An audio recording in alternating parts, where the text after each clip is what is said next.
Bulchiinsa kibba Itoophiyaatti barsiisonni 60 ol mindaan jalaa muramuu morman hidhaman. Naannoo kibba Itoophiyaa godina Koree aanaa Sarmalee keessa barsiisota 66 fedhii isaanii malee mindaan irraa cituu mormuudhaan hojii dhaabuu himuun maatiin isaanii VOA'tti himaniiru. Barsiisonni hidhaman kunneen poolisoota reebicha irra gahuu fi kanneen hidhamaa hamaa irra gahe hanga ammaatti wal'aansa dhorkamaniiru jedhan maatiin isaanii. Pirezidaantii Waldaa Barsiisota Itoophiyaa obbo Amaanu'eel Phaawulos barsiisonni hidhamuu fi reebamuu isaanii ilaalchisee akka gabaasni isaan qaqqabe himaniiru. Bulchaan aanaa Sarmalee obbo Goshuu Geetaachoo barsiisonni kunneen kan hidhaman barsiisonni biroo akka hin barsiifne dhorkuu waan yaalaniif jedhan. Sadaasa 11 bara 2017 akka lakkoofsa Itoophiyaatti jalqabee barsiisonni aanicha keessa jiran 683 mormii hojii dhaabuu waan jalqabaniif manneen barnootaa 27 keessatti kan baratan barattoonni 8,974 barumsa argachuu hin dandeenye jedhaniiru. Yuunivarsiitii Maqaleetti barattoota haaraa jiranirraa kan onlaayinii galmeessuu eegale. Yuunivarsiitiin Maqalee barattoota haaraa bakka jiranirraa karaa onlaayiniin galmeessuu eegaleera. Itti aanaan pirezidaantii yuunivarsichaa Dr. Abdulqaadir Kadir akka jedhanitti barattoonni yuunivarsiitiitti ramadaman haaraan eegale bakka jiranirraa karaa onlaayiniin galmaa'uu danda'u jedhan. Barattoonni haaraan 3,600 caalan bara kana yuunivarsiticha akka seenan itti aanaan pirezidaantii kun himaniiru. Haaromsii fi suphaan bakka ciisichaa fi nyaataa akkasumas kutaa barnootaa fi mana kitaabaa dursa xumuruun tajaajilaaf qophaa'uu dubbataniiru. Akkaataa gabatee yeroo yuunivarsitichaatiin muddee 19 fi 20 bara 2017 barattoonni qaamaan dhihaatanii akka gabaasan gochuun muddee 23 bara 2017 barnoota idilee akka jalqaban itti aanaa pirezidaantiin kun dhaamaniiru. Gurgurtaa humna elektirikii irraa baatiiwwan 3 keessatti galii birrii biiliyoona 15 ol argame jedhame. Humni elektirikii Itoophiyaa baatiiwwan 3 darban gurgurtaa humna biyya keessaa dhiyeessuurraa galii birrii biiliyoona 8.7 ol argachuu gabaaseera. Dabalataan humna elektirikii daataa moobaayilii fi dhiyaaterraa galii doolaara Ameerikaa miiliyoona 59.4 birritti biiliyoona 7 ol argamuu gama raawwii hojii kurmaana tokkoffaan ibseera. Bara baajataa kana pirojektoota anniisaa meegaawaatti 7,200 ol maddisiisuu danda'an 5 ijaaramaa jiraachuunis dubbatameera. Kurmaana tokkoffaa darbe keessa humna sa'aatiin giigaawaatti 6,501 maddisiisuun danda'amu dhaabbatichi ibseera. Ekspoon albuudaa fi teeknooloojii sadaffaan jalqabame. Ekspoon albuudaa fi teeknooloojii sadaffaan galma Barkumeetti har'a jalqabeera. Pirezidaantii Taayyee Asqasillaasee ministeeronni bulchiinsonni naannolee dippiloomaatonni fi qooda fudhattoonni damee kanaa biroon ekspoo kanarratti argamaniiru. Pirezidaantii Taayyee Asqasillaaseen ekspoo kana eebbisanii bananiiru. Kaayyoon ekspoo kanaa qabeenyota albuudaa Itoophiyaan addunyaaf beeksisuu fi gumaacha dinagdee fi sharafa alaa qabu guddisuudha jedhan. Kaampaaniiwwan biyyaalessaa fi idil addunyaa hedduun ekspoo kanarratti hirmaataniiru. Dhaabbileen mandhee oomishaalee addunyaaf akka beeksisanii fi akka gurguran ekspoon kun haala mijataa kan uumuudha jedhame. Ameerikaa fi Awurooppaatti lammiileen hojiif akka bobbaafaman qaama kamiifiyyuu hin eeyyamamne jedhame. Damee bobbii hojii alaan Ameerikaa fi Awurooppaatti lammiilee hojiif akka bobbaafaman qaama kamiifiyyuu beekamtii fi bakka bu'iinsi kenname hin jiru jedhan ministeerri hojii fi ogummaa. Qaamolee Ameerikaa fi Awurooppaatti hojiif lammiilee ni ergina jechuun gocha waliin dhahuu raawwachaa jiran seeratti dhiheessuuf hojjetamaa jiraachuus dubbataniiru.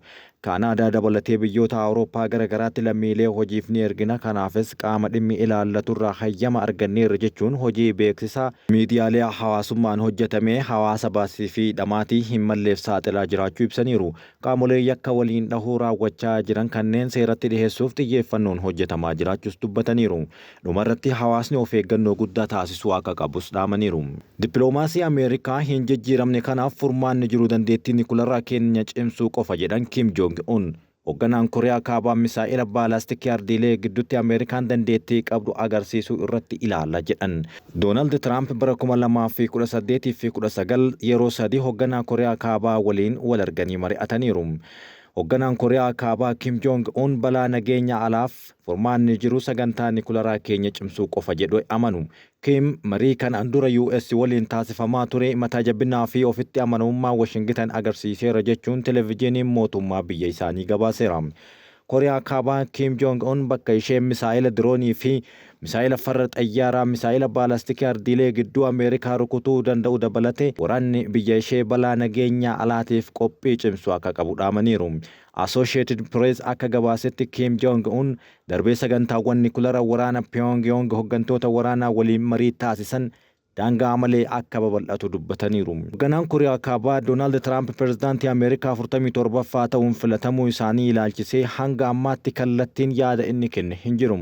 Tiraamp bara 2018-19 yeroo sadi Kim Jong-un wal arguun waliin mari'ataniiru. Daangaa Kooriyaa lamaan irratti hooggantoota biyyoota lamaanii waliin harka wal fuudhuun hojii seena qabeessas hojjetaniiru. Haa ta'u malee qoqqobbii Kooriyaa Kaabaa irratti kaa'amee fi sagantaa nikulaaraa ishee xumuruuf marii taasifamaa jiruun wal dhabdeen gara peeninsulaa Kooriyaatti deebi'eera. Kim haasawa buufata waraana keessatti taasisaniin Tiraamp maqaa isaanii hin kaasne garuu mariin US waliin taasifame akka fashalaa ibsaniiru. Ameerikaa waliin mari'achuuf hamma dandeenye yaallee jirra garuu mariin kun humnoota kabajaan jiraachuu akka hin filanne nutti agarsiise yeroo hunda humnaan injifachuuf fedhii isaanii imaammata isaanii isa hin jijjiirre ta'uu mirkaneessaniiru. Hoogganaan Kooriyaa Kaabaa baatii gurraandhalaa keessa gara White House'tti kan qajeelu Doonaald Tiraamp qoqqobbii Pyongyang irratti kaa'ame akka salphisuuf dhiibbaa gochuuf jecha ji'oota darban keessa doorsisa nikulaaraa cimseera. Pirezidaantiin Kooriyaa Kibbaa Yoon Suk Yeol loltoota Ameerikaa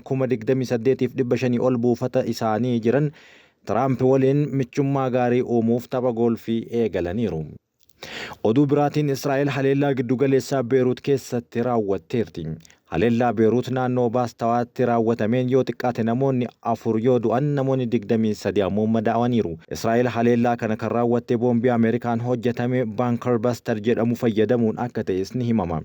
Haleellaa Hizboollaan Iraaniin deeggaramu irratti cimsitee kan turte Israa'el kaleessa haleellaa giddugaleessaa Beeruutitti raasee hojjechuun maddeen nageenyaa wabeeffachuun Reuters gabaaseera. Haleellaa naannoo baastan Beeruut keessatti raawwatameen yoo xiqqaate namoonni 4 yoo du'an 23 ammoo madaa'uu televezyiiniin Hizboollaa Almanar ministeera fayyaa wabeeffachuun gabaaseera. Tajaajilli oduu Libaanos ganama har'aa akka gabaasetti haleellaan kun lubbuu namoota hedduu galaafate gamoo abbaa darbii 8 ta'e barbadeessee jira. Viidiyoon TV Aljadiid Libaanos tamsaase gamoo guutumaa guututti barbadaa'ee fi gamoolee biroo naannoo miidhamni irra gahee agarsiiseera. Akka gabaasa buufata televezyiinii kanaatti Israa'el haleellaa kana kan raawwatte boombii Bunker Buster fayyadamuun jedhame. Akka Reuters namoota ijaan argan wabeeffachuun gabaasetti haleellaan raawwatame kun magaalattii raaseera. Torbaan muraasa keessatti Israa'el qarqara kibba magaalattii Hizboollaatiin qabamte irratti haleellaa qilleensaa raawwachuun yeroo afuraffaadha. Israa'el haleellaa isa dhumaa giddugaleessa Beeruut Raas Alnabaatti raawwatteen itti gaafatamaa miidiyaa Hizboollaa ajjeesuun ni yaadatama.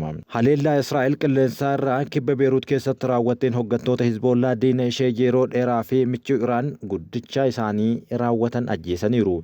Israa'el waraana Gaazaa cinatti Hizboollaa waliin waggaa tokkoof lola dhukaasaa booda adoolessa darbe haleellaa qilleensaa fi lafoodhaan waraana cimsuun ni yaadatama. Dhumarratti oduu dinqisiisoo isinitti himna. Maatiin Hindii tokko konkolaataa waggaa 18f isaan tajaajilaa ture akka namaatti kabajaan awwaalatan kan jedhu dubbii ijoo ta'eera. Sirna awwaalchaa kanarratti namoota 1,500 ol kan argaman yoo ta'u sirna awwaalchaa kanaaf doolaara 4,500 baasii taasisaniiru. Abbaan konkolaataa kanaas sadarkaa qabeenya maatiin keenyattiin horateen konkolaataa kanaaf galata qabna jedhan. Maatiin Hindii kun sirna awwaalchaa guddaa namoonni gara 1,500 ta'an irratti hirmaatan irratti konkolaataa isaanii ganna 18 Suzuki Wagon jedhamu awwaalataniiru. Ganda Paadar Shingaa Gujaraat keessatti miseensonni maatii Polar Hin Suzuki Wagon arra jedhamu akka namaatti awwaalaniiru. Gara waggoota 12 amanamummaadhaan erga tajaajilamanii booda bakka kuufamatti darbuu irra awwaaluu wayya jechuun dubbatu. Sirna amantaa dabalatee konkolaataa kanaaf siidaan kan ijaarame yoo ta'u baasii awwaalchaa kanaaf walumaa galatti doolaara 4,500 baasii ta'eera. Namoonni dinqisiifannaa tajaajila kanaaf qabaniin konkolaataa isaanii kabajaan awwaaluun isa jalqabaa miti. Akka lakkoofsa Girigooriyaatti bara 2017 qonnaan bulaan lammii Uraagaay waggoota 48f tajaajila erga kenne konkolaataa isaa Ford F35 kan jedhamu kabajaan awwaalachuun ni yaadatama. Kabajamtoota hordoftoota qaroo miidiyaa oduu kenna isin biraan geenye kan hangammaatti ture oduu waliin an Amiin Shubbiseetii waan nu dhageeffattaniif galatooma.